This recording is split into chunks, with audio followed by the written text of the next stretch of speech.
Selamat datang kembali para novelers di channel Bacain Novel. Kali ini Mimin akan lanjutin kembali bacain alur cerita novel, Istri yang Disia-sia dan Terbuang, sambungan dari video sebelumnya. Tapi sebelum itu, jangan lupa bagi yang belum subscribe silahkan di-subscribe, agar Mimin makin semangat upload alur cerita novelnya. Dan jangan lupa juga, aktifkan tombol loncengnya agar kalian tidak ketinggalan update terbaru dari channel ini. Selamat menikmati alur ceritanya. Bab 91. Kaisar sudah tak sabar menunggu hari ini. Dari persiapan hantaran, hingga persiapan hal yang hendak diutarakan nanti, ia sudah mencoba menghafalkannya. Calon pengantin grogi amat. Sudah siap jadi imam. Seloroh Kenzi. Iya beginilah calon mantan. Sekarang sedang grogi, semoga di sana nggak malu-maluin, timpal Pade Gimin. Enggak lah. Bude mana? Apa sudah siap berangkat? Tanya Kaisar. Sudah, nunggu lagi ambil sesuatu di kamar. Kamu ke mobil dulu Kai. Mobilnya biar Kenzi yang nyetir, kamu cukup duduk manis di depan sambil bayangin yang indah-indah, ucap Pade Gimin. Bayangin indah-indah contohnya kayak apa, Pade? Tanya Kenzi dihadiahi toyoran Kaisar. Masih kecil dilarang bertanya bayangan indah, ujar Kaisar tertawa kecil. Idih, emang bayangan indah itu kayak apa? Kakak ini yang nggak beres, otaknya perlu diservis ulang. Mentang-mentang dah mau nikah, mikirnya yang enggak-enggak, protes Kenzi. Kaisar hanya merangkul Kenzi dan membawanya ikut masuk ke mobil. Jangan soker, gak mempan sama Kenzi. Awas aja nanti kalau udah nikah sibuk sama bininya, Kenzi tikung baru tahu rasa, kelakar Kenzi. Berani. Hehehe, enggak ding. Dan bagus Kaisar, kan ndak ada tandingannya.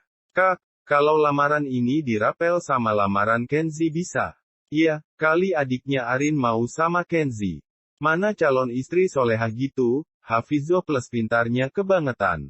Berasa di surga Kenzi kalau sama Rani, ucap Kenzi. Baguskan akhlakmu. Karena jodoh adalah cerminan diri sendiri, mau bini solehah ya kamu soleh dulu. Setidaknya, tidak jomplang sebelah. Kenzi hanya nyengir saja tidak menjawab pernyataan Kaisar. Dia sadar diri jika selama ini otak dan akhlaknya sedikit minus. Iya, mendapat istri sebaik dan sesolihah Rani adalah impian semua lelaki. Ibarat mendapatkan istri yang menyejukkan itu hadiah terindah Tuhan untuk para kaum Adam. Sudah semua, Pade? Tanya Kaisar. Sudah. Kita langsung berangkat saja. Paklik sudah di jalan katanya, ucap Pade Gimin.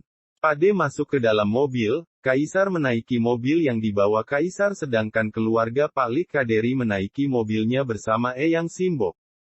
Bismillah, Kai. Semoga semua dimudahkan, ucap Kanjeng Mami. Iya, Mam. Melihat Kenzi begini, Pade jadi keinget waktu mau nikah sama ibu dulu. Rasanya deg-degan banget, kamu iya, kan, Kai? Tanya Pade Gimin. Iya begitulah, jawab Kaisar sedikit menahan malu. Kalau Kak Kaisar nggak deg-degan matilah, sela Kenzi. Kaisar hanya tersenyum dan kembali fokus menatap jalanan. Kamu jangan ledekin kakakmu terus Ken. Kasihan, dia ini pasti sudah panas dingin, timpal Bude. Mobil sampai di perbatasan Banyumas Cilacap. Tepatnya di desa Jambusari, mereka istirahat sejenak. Kita istirahat dulu, mobil Eyang dah sampai belum? Tanya Pade Gimin. Dari tadi mereka ada di belakang kita, Pak. Lah wong ibu chattingan sama si Tonah, ujar Bude. Oalah, tahu gitu tadi kita labas saja, ucap Pade Gimin. Bapak nggak tanya, ya ibu diem aja. Kebiasaan. Ya sudah ayo, kita lanjut jalan lagi, ucap Pade Gimin. Mobil kembali melaju untuk melanjutkan perjalanan yang terhambat. Kenzi yang cerewet, membuat suasana menghangat dan perjalanan terasa tidak menegangkan bagi Kaisar. Meski beberapa kali Kenzi mengejek, Kaisar tak menganggapnya serius. Adiknya itu memang istimewa dari yang lain, pandai mengambil hati setiap orang.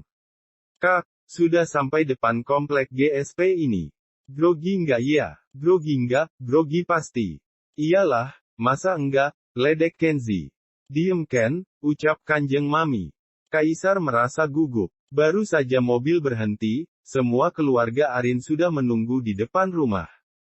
Namun, Kaisar tak melihat ada Arin. Membuatnya sedikit bertanya-tanya. Cari siapa kak? Bisik Kenzi. Kaisar berdeham dan menunggu semua anggota keluarga turun dari mobil. Bismillah. Ayo masuk. Ajak Kanjeng Mami. Assalamualaikum, salam keluarga Kaisar. Waalaikumsalam, sambut Pade Supri dan juga keluarga Arin yang lain. Alhamdulillah sudah sampai, dari Purwokerto jam berapa? Tanya Pade Supri. Jam 8 tadi. Hanya nunggu keluarga kumpul, jawab Kaisar. Baiklah, silakan masuk ke dalam. Maaf jika tempatnya sederhana begini, sambut Pade Supri ramah. Semua keluarga Kaisar masuk ke dalam rumah Arin. Di dalam ruangan ini, Kaisar sama sekali tak melihat Arin juga. Maaf jika hanya disuguhi jamuan seadanya. Monggo, dipundahariin, sambil istirahat. Pasti lelah perjalanan Purwokerto Cilacap. Ucap Narsi setelah membawakan jamuan bersama Ratmi dan Indah. Sambil menikmati suguhan dan memperkenalkan diri dari pihak Arin dan Kaisar, kini suasana kembali serius. Setelah dirasa cukup menikmati hidangan, Kanjeng Mami meminta Pade Gimin langsung mengutarakan maksud kedatangan mereka. Maaf sebelumnya, kami langsung saja mengutarakan maksud kedatangan ke sini sekeluarga. Saya, selaku yang dituakan sebagai anak sulung dari Eyang Sudiarjo, ingin meminta dengan resmi Arin anak dari keluarga Pak Karyo almarhum, untuk menjadi istri keponakan saya, anak dari adik saya, Rahayu. Apakah sekiranya, maksud baik dan bagus Kaisar Wirateja ini diterima? Tanya Pade Gimin. Sebelumnya saya terima kasih karena Nak Kaisar dan rombongan datang membawa maksud baik ini. Untuk keputusan besar ini, alhamdulillah kami pihak keluarga tak keberatan untuk Arin juga sudah memikirkan jauh hari. Jadi jika Nak Kaisar ini bermaksud menikahi Arin tentu kami sangat senang. Namun, perlu kami tegaskan sebelumnya jika Arin ini seorang janda. Apakah sekiranya Nak Kaisar dan keluarganya bisa menerima status Arin ini? Mengingat riskan sekali seorang janda mendapatkan bujang yang mapan seperti Nak Kaisar ini. Kami tak ingin ada masalah setelahnya. Arin anak yang baik dan tentunya Nak Kaisar juga lelaki bertanggung jawab. Namun, alangkah baiknya kita bahas ini sebelum serius menjalani biduk rumah tangga, ujar Pade Supri. Bagi kami perawan atau janda sama saja. Asal akhlaknya baik dan juga keduanya saling mencintai, sudah cukup bagi kami memberi restu. Terlebih Arin dan Kaisar juga sudah sama-sama dewasa, pastilah tahu mana yang harus dilakukan mana yang tidak boleh. Jadi, bagaimana? Apakah lamaran anak saya diterima? Tanya Kanjeng Mami. Karena Arin berhalangan hadir, dia juga sudah memutuskan sebelumnya. Bismillah, insya Allah lamaran Nak Kaisar, Arin terima. Alhamdulillah, tapi ngomong-ngomong, Arinnya di mana Om? Dari tadi nggak keluar, tanya Kenzi. Arin sedang di rumah sakit, kemarin malam kecelakaan di persimpangan lampu merah, harus menginap karena kakinya cedera cukup serius. Namun, dia sudah mengabarkan jika keluarga Nak Kaisar hendak melamar dan kami menyampaikan jika Arin bersedia menjadi istri Nak Kaisar. Tentu saja ini hal dan kabar yang membahagiakan jika saja Arin ada di sana. Namun, kabar ini justru membuat Kaisar kaget karena Arin tidak memberikan kabar mengenai musibah yang menimpanya. Alih-alih bahagia justru Kaisar kini merasa khawatir dengan kondisi Arin sekarang. Arin di rumah sakit. Kenapa dia tak memberitahukan musibah ini pada Kai? Tanya Kaisar. Dia tak ingin Nakai dan keluarga khawatir dan membuat acara ini gagal akibat insiden naas yang menimpanya. Kami juga sudah membicarakan hal ini pada Arin. Hanya saja dia begitu mencintai Nakai sehingga tak ingin menyia-nyiakan acara ini, terang Pade Supri. Kami turut bersedih dengan musibah ini, Pak Supri. Semoga Arin cepat sembuh dan pulih. Baiklah kalau begitu, kami mengucapkan banyak terima kasih karena niat baik kami sekeluarga diterima. Kai, cincinnya dititipkan ibunya saja, ucap Pak Lik Kaderi. Ndaklah, biar Kaisar ke rumah sakit sekalian jengukin calon istri, sela Eyang Simbok. Iya, Kaisar ke rumah sakit dulu. Silakan Eyang dan Pade berembuk hari baik pernikahan kami, Kaisar manut saja. Nanti, kita pulang dan menginap di rumah Kaisar saja yang ada di Rinjani, ucap Kaisar. Sebaiknya memang begitu. Bolak-balik Cilacap Purwokerto cukup melelahkan, kasihan Simbok, ucap Bulik Tonah. Ya sudah kalau gitu, Kaisar pamit. Kak, Kenzi ikut ya. Kita ajak dia saja, ucap Kenzi. Sama indah juga, nak Kai.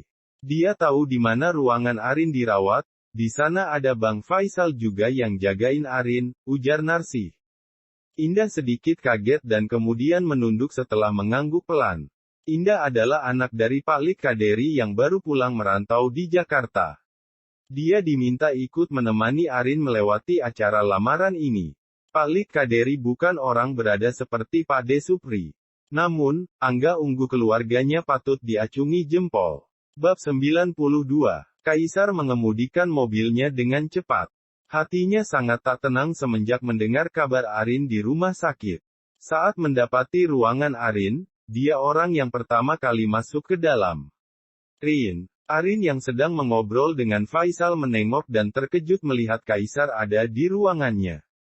Mas. Kaisar mendekat dan hendak memeluk Arin. Namun, Faisal menghalaunya. Eits, belum muhrim. Nunggu sah dulu bang, ujar Faisal.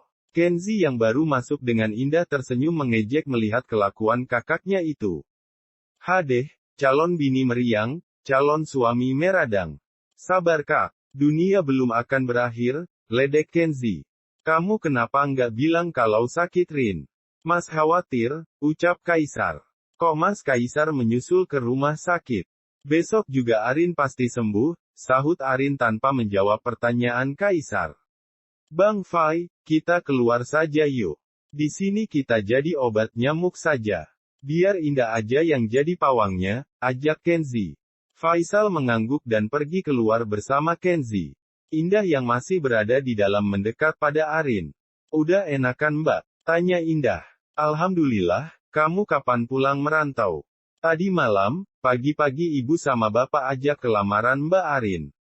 Mbak beruntung dapat Mas Kai, orangnya baik dan perhatian. Kalian silahkan berbincang, Indah tunggu di sofa saja. Arin mengangguk dan pandangan beralih ke arah Kaisar.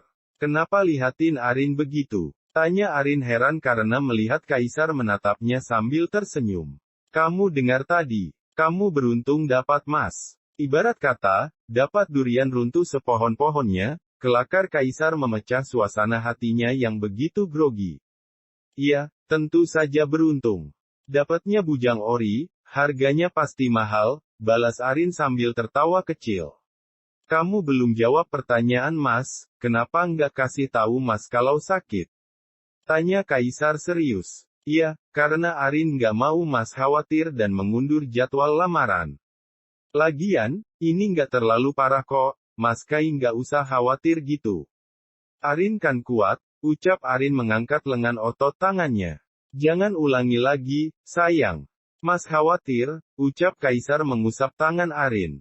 Ada malaikat di sini. Awas ya, dehem Indah membuat Kaisar mengusap tengkuknya menahan rasa malunya. Jadi ngelamar Arin nggak tadi? Tanya Arin. Enggak lah orangnya juga ada di mari. Arin memanyunkan bibirnya, Kaisar melihatnya gemas dan merogoh sesuatu di celananya. Berhubung orang ada di depan Mas, lamarannya di sini saja. Tenang, ada Indah yang jadi saksinya kalau Mas sudah resmi meminangmu. Mana bisa, harus ada keluarga Mas dan Arin, ucap Arin kecewa. Indah yang melihatnya jadi gemes sendir. Kedua orang ini terlihat lucu dan akhirnya dia beranjak lalu mendekat. Tenang saja, Rin. Calon suamimu ini sudah meminangmu secara resmi di depan kita semua tadi di rumah. Keluarganya juga masih ada di rumahmu, sedang menentukan hari baik untuk mengadakan resepsi dan ijab kabul. Mas Kaisar hanya ingin meminangmu secara private. Nggak usah marah gitu, kamu kalau marah mirip Bude Narsi, seloro Indah. Iya iyalah, anaknya. Memang gitu Mas. Kaisar mengangguk dan Arin yang sedikit kesal dengan keisengan Kaisar, mencubit lengannya pelan. Jahil banget sih ngerjain Arin, ucap Arin sambil meneteskan air mata bahagianya. Mas suka kamu yang ngambek gini. Jadi, lamaran Mas diterima nggak ini? Tanya Kaisar sambil memutar kotak cincin yang dia bawa. Indah menggelengkan kepalanya lalu pergi keluar kamar untuk memberi ruang sejenak untuk keduanya melepas rindu. Enggak, dusta Arin. Enggak nolak maksudnya, imbu Arin.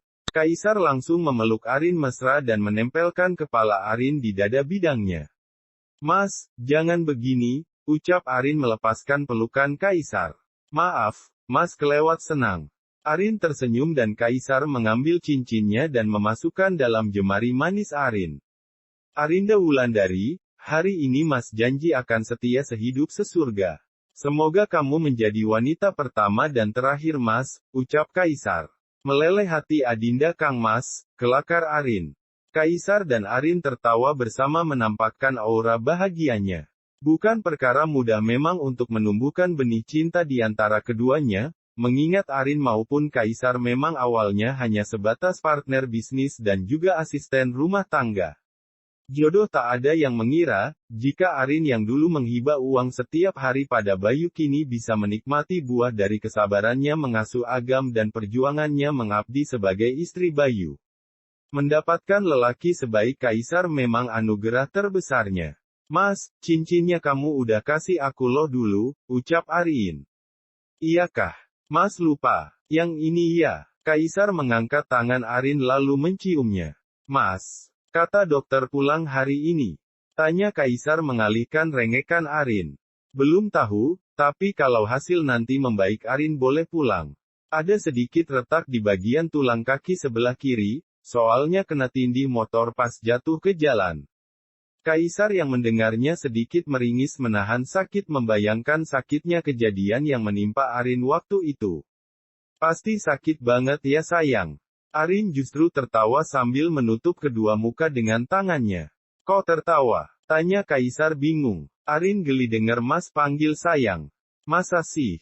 Bagus kan? Apa mau Mas panggil Hani, Baby, Cinta, atau kayak panggilanmu tadi? Tanya Kaisar. Emang tadi Arin panggil Mas apa? Tanya Arin bingung. Kanda, kamu adindanya. Hadeh, tadi hanya bercanda. Jangan dianggap serius, panggil kayak biasa aja. Arin dan Mas Kaisar, oke. No, kalau lagi berdua Mas mau, kamu panggil Kanda. Baiklah, Kakanda dan Mas Bagus Kaisar Wirateja. Adinda Arin siap laksanakan, kelakar Arin. Kenzi dan yang lain masuk ke dalam kembali setelah 20 menit Kaisar dan Arin mengobrol berdua di dalam. Mereka tak mau ambil resiko terlalu lama membiarkan keduanya bertemu. Kak, Kanjeng Mami lagi menuju ke sini, katanya sekalian ingin menjenguk Arin, ucap Kenzi. Sama Eyang dan Pade. Nggak tahu, mereka nggak bilang apa-apa.